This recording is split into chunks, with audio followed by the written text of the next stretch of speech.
pertanyaan tentang COVID-19. Boleh ya saya bertanya? Hai Magali, saya tertarik karena Magali ternyata punya perhatian pada COVID-19 ya. Bagaimana kita bisa tahu bahwa seseorang terkena COVID-19? COVID-19 itu adalah infeksi saluran napas. Saluran napas jadi berarti mulai masuk dari hidung sampai jatuh ke dalam paru-paru kita. Oke ya. Jadi bagaimana tanda-tandanya? Tanda-tanda pertama tentu tanda-tanda sakit saluran napas sebelah atas, pilek misalnya, gatal atau sakit tenggorok, dan batuk. Karena infeksi jadi ada demam.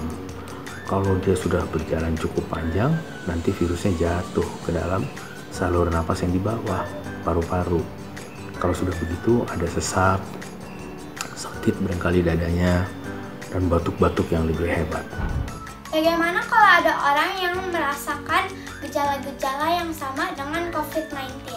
Cepatlah ke dokter supaya lebih cepat ditentukan ini COVID atau bukan, begitu supaya pengobatannya jelas-jelas saja. Terus apa ya bedanya ODP, PDP, dan pasien positif COVID-19?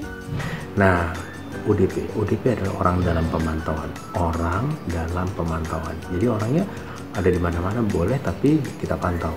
Nah, supaya dia tidak menyebar kemana-mana, yang kita bilang ODP itu kita anjurkan untuk di karantina di rumahnya sendiri selama 14 hari. Kenapa 14 hari? Karena virus itu tumbuh sangat hebat di dalam 14 hari. Jadi kalau orang itu ada di dalam rumahnya, di kamarnya sendiri, kita percaya virusnya lama-lama lemah sendiri karena tidak muncul lagi, tidak datang lagi tempat baru, tempat di mana virus bisa tumbuh lagi yang baru. Kalau PDP adalah pasien dalam pengawasan.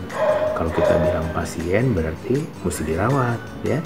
Jadi kalau kita menemukan orang dengan pasien dalam pengawasan, berarti pasiennya ada di dalam rumah sakit. Bagaimana dengan positif COVID? Kalau positif COVID berarti dari pemeriksaan dihapus di tenggoroknya, itu didapatkan virusnya positif, ketemu virusnya di tenggorok itu.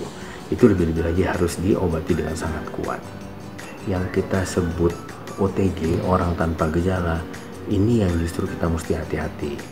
Dia tidak merasa sakit, dia merasa sehat, dia tidak mau diperiksa, tapi sebetulnya mungkin dia punya virus banyak di dalam saluran napas atasnya yang bisa dia sebar-sebar kemana-mana. Ya. Kalau anak harus dirawat di rumah sakit, boleh ditemani orang tuanya atau tidak?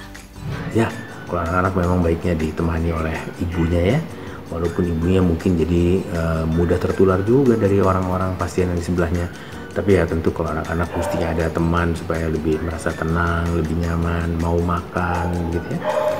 Apakah ada tindakan khusus untuk anak-anak? Yang khusus adalah ibunya menemani. Kalau pada orang dewasa nggak boleh ditemani, harus sendirian ya, supaya dia tidak menularkan kemana-mana. Lebih baik kita di rumah saja. Kita jangan masuk dalam kerumunan. Jadi walaupun di rumah jangan undang orang untuk pesta ulang tahun atau pertemuan-pertemuan, jangan dulu.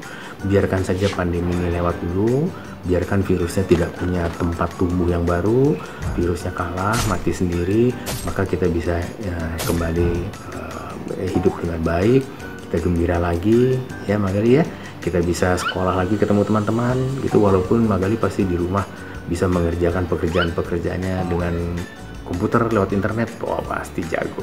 Kita di rumah saja dulu sekarang, kita hindari ketemu dengan orang, pakai masker, jangan lupa sering cuci tangan, dan banyak konsumsi buah-buahan, terutama yang warna merah, jingga atau kuning. Terima kasih ya dokter untuk jawabannya, sehat-sehat selalu. Baik Magali, terima kasih buat pertanyaannya, semoga bermanfaat dan dapat cepat kembali sekolah bersama teman-teman dengan bermain rame-rame ya. Sampai ketemu lagi.